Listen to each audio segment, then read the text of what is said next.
Twisty here, and today I'm making a short little video on my opinions on the Star Wars Battlefront Beta, and basically what I thought of it.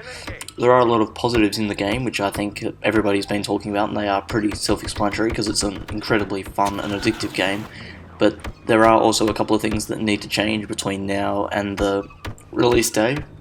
So, first of all, I reckon the heroes need a bit of patching to start with. So, when you get the two heroes, Darth and Luke, you get them to, not sure if you know, but when you go together, you get them close enough together and you both do your heavy attack, they start sort of like a lightsaber duel, as you get to see in the first gameplay trailer that was released.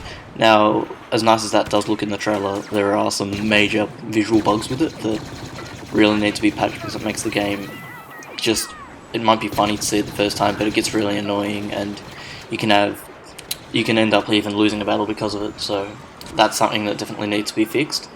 Also, another thing I reckon is the fact that when a hero dies, he doesn't actually die, which is fair enough because they're essential to the story, sort of, so you can't just have Darth Vader or Luke Skywalker being killed by some peasant rebel or something.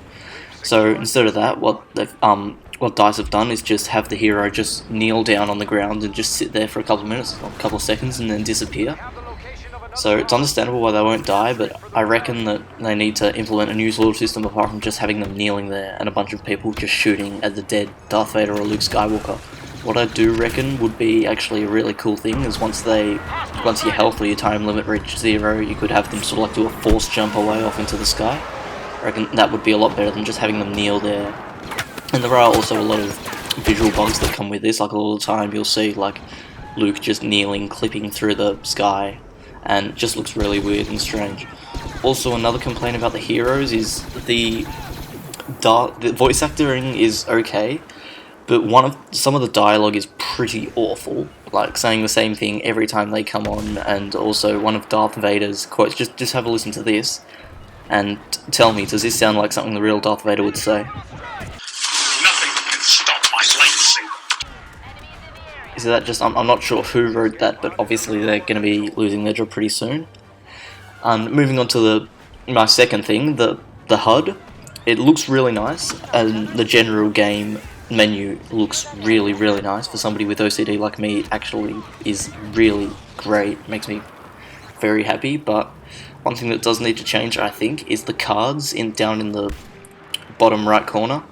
They need to be made a bit smaller because you've got this lovely, beautiful game, a lovely, beautiful HUD, and then just these massive cards in the corner. Like, at least, like, give us the option to make them smaller or turn on some transparency.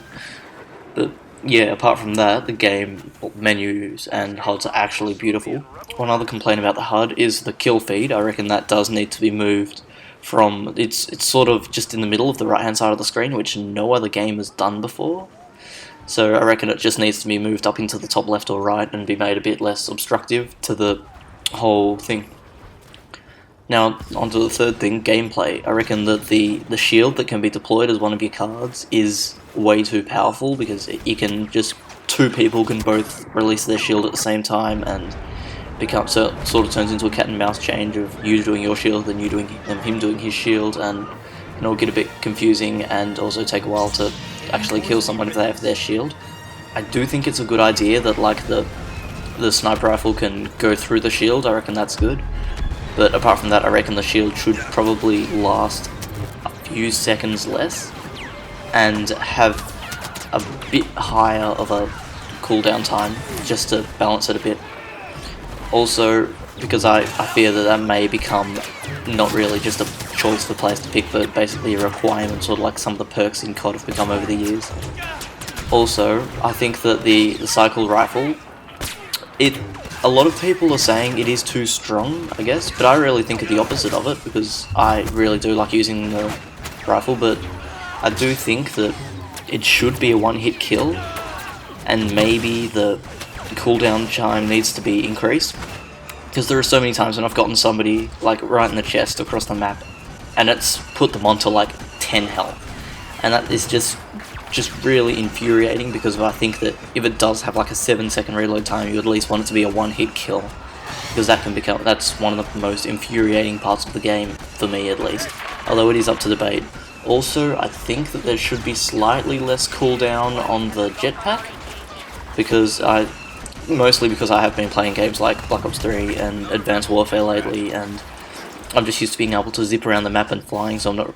But for a game that does have jetpacks included, and a game with such big maps where you can't access vehicles as easily as in Battlefield games, I do think that it should be a bit less of a cooldown on the jetpacks.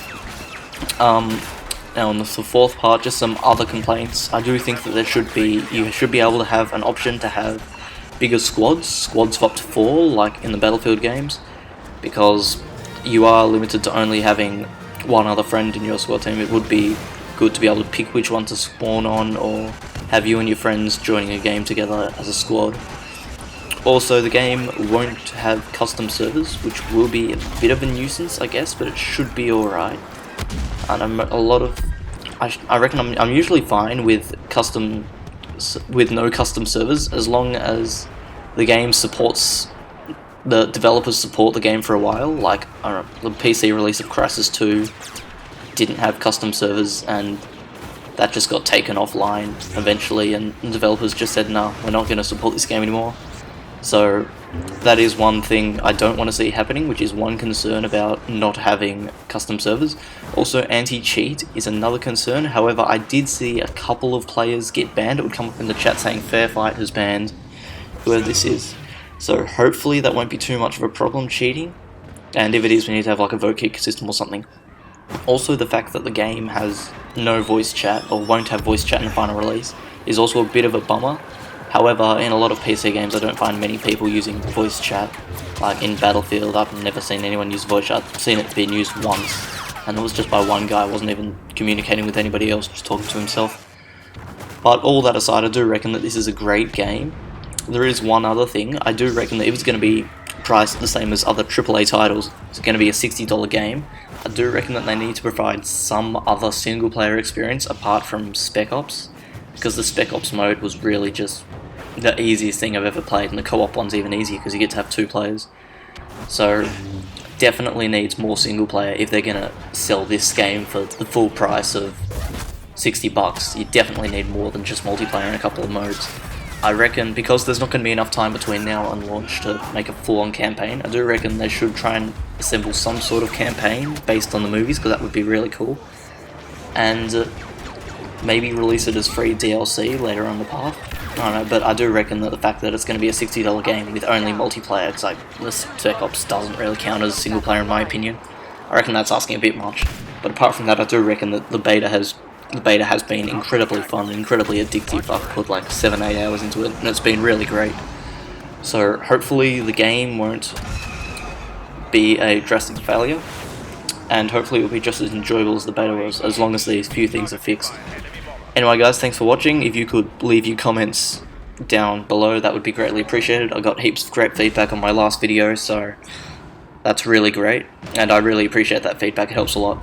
Also, you guys should check out one of my friends over at the Digital Horizon. He's helped me out in a couple of my Battlefield videos, well, the only one I've uploaded, but we're making a few more together, so you guys should check him out. He's just put up a new Battlefield video similar to the one I did last week, so you should go check him out, make some really good videos. Anyway guys, thanks, and I'll talk to you guys later.